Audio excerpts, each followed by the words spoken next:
大家好啊，我係 Tiffany， 今日呢就唔係教大家煲湯，而係教大家整一個朱古力磅蛋糕。而家我哋即刻睇下材料嘅份量先啦。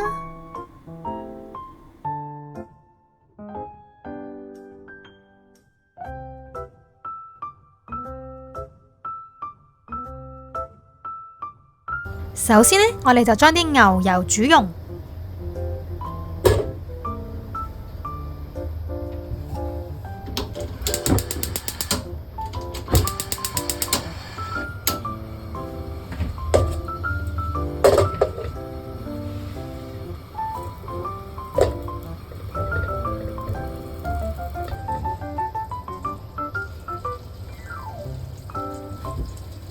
煮到佢中間起泡就可以熄火噶啦。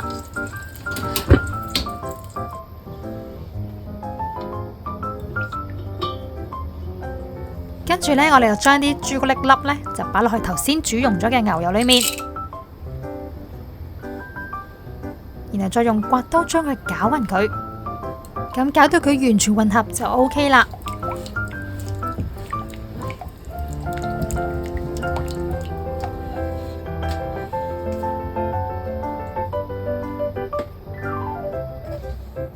跟住呢，我哋就打2隻雞蛋，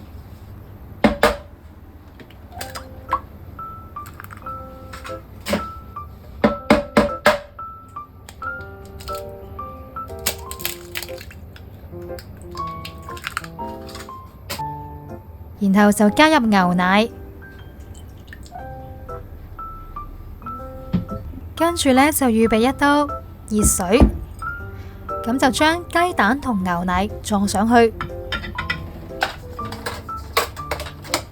咁嘅用意呢，就一陣間加入砂糖嘅時候呢，就可以令到砂糖完全去融化，用打蛋器將佢攪勻佢，搞到佢完全混合就 OK 噶啦。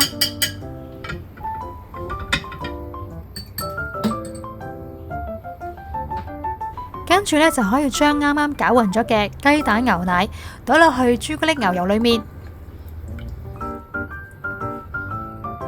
頭先因為呢，我哋再熱過啲雞蛋同埋牛奶啦，咁而家嘅溫度呢，就應該有40至50度嘅。咁我哋再用刮刀將佢攪勻佢，搞到佢完全混合嘅時候呢，咁我哋再加入呢個糖啦。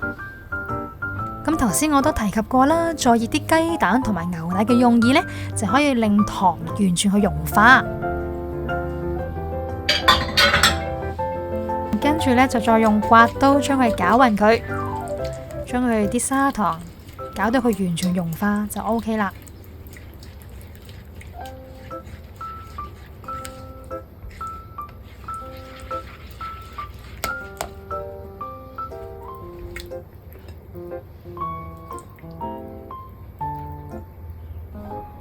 跟住呢，就預備一個格篩，將麵粉、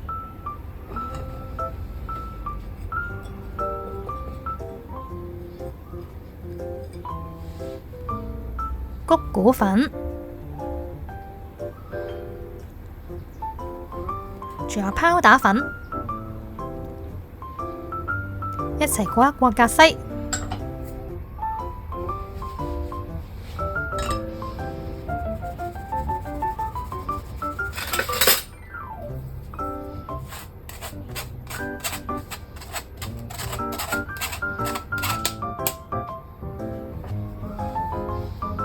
跟住就用打蛋器將啲粉攪勻佢，搞到佢完全冇粉粒就 OK 噶啦。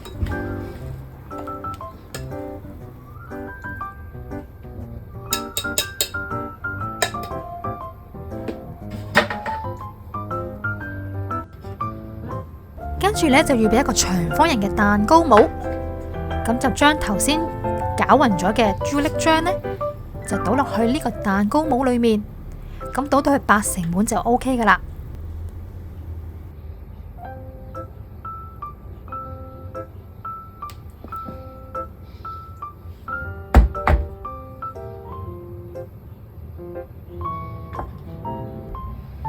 跟住呢，我哋就預備再用少少嘅牛油，然後呢，就用刮刀輕輕咁樣印一印，喺朱古力漿嘅面嘅中間位置輕輕印一下。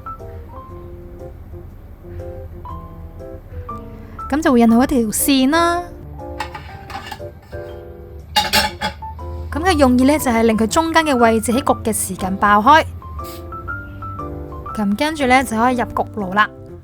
咁焗嘅時間呢，就可以參照呢個圖啦。咁而家呢，就喺焗嘅時間裏面呢，就預備一個淋面嘅朱古力漿。咁首先呢，就將啲忌廉煮到佢出煙就可以熄火啦。咁跟住呢，就可以將啱啱煮熱咗嘅忌廉呢，倒落去朱古力粒裏面。咁就利用忌廉嘅熱力呢，將啲朱古力粒呢，就熱溶佢。咁我哋用刮刀呢，將佢攪勻佢。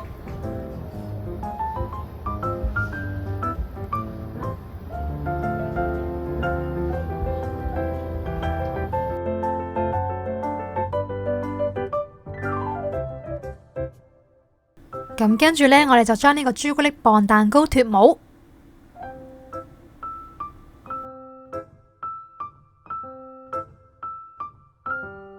將側邊嘅牛油紙搣走佢就可以啦。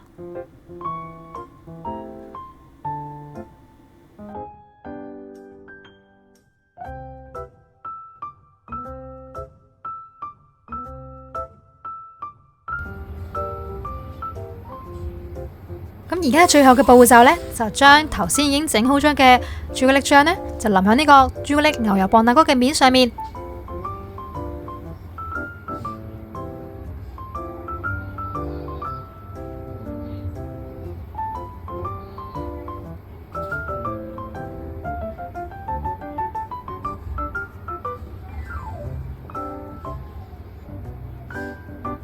咁淋完個朱古力漿之後呢，就可以即刻食噶啦。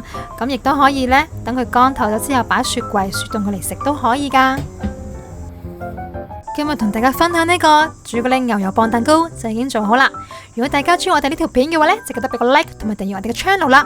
咁下次再同大家再見，拜拜。